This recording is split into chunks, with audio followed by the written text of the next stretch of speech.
Je m'appelle Quentin, j'ai 16 ans, je suis en seconde, j'habite à Caluire et mon frère il a atteint d'une alpha-sarcoglycanopathie. La pathologie, c'est une maladie musculaire qui affaiblit ses muscles. C'est une maladie de naissance qui s'est vraiment déclarée à l'âge de 7 ans. À l'âge de 11 ans, il a été en fauteuil quotidiennement suite à une blessure. Cette situation, elle m'a fait forcément me sentir un peu différent des autres jeunes parce que mon frère, il est normal, mais il a un handicap. Du coup, forcément, j'ai pas la même vie que tout le monde. Après, c'est pas une grosse différence parce que moi, je l'aide. Ça me prend un peu de temps, mais je fais ça de bon cœur, du coup, ça va. Du coup, les conséquences sur ma vie, sur mon quotidien, c'est déjà, je pense, un peu mon caractère. Je suis protecteur envers mon frère parce que forcément, se défendre pour lui, c'est plus difficile.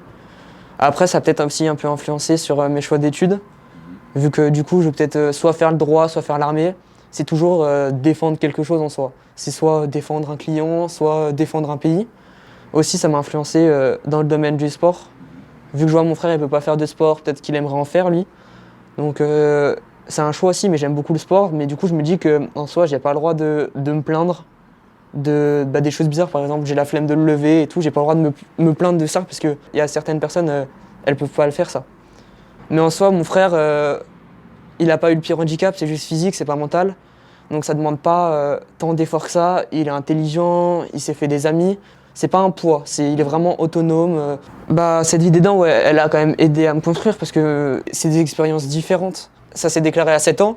Du coup, je peux voir avant ma vie sans personne handicapée et avec une personne handicapée. Par exemple, des fois, c'était même pas des réflexions à vote, mais juste je me dis des personnes un peu en surpoids.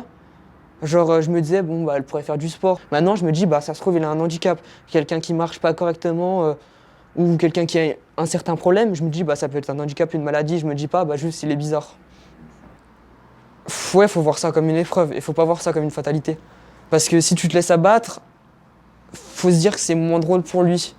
Mais du coup, en soi, faut vraiment voir ça comme quelque chose à surmonter.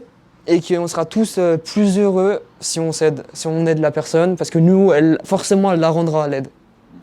Et on s'est toujours dit avec mon frère, si un jour on trouve un remède à sa maladie, vu que quand on était jeunes, on ne pouvait pas chamailler ensemble, la première chose qu'on fait, c'est on loue un ring et on se la met, on se tape et tout, pour rigoler, parce que c'est quand même des choses qui nous ont manqué, parce qu'on ne sait pas chamailler, on n'a pas joué ensemble.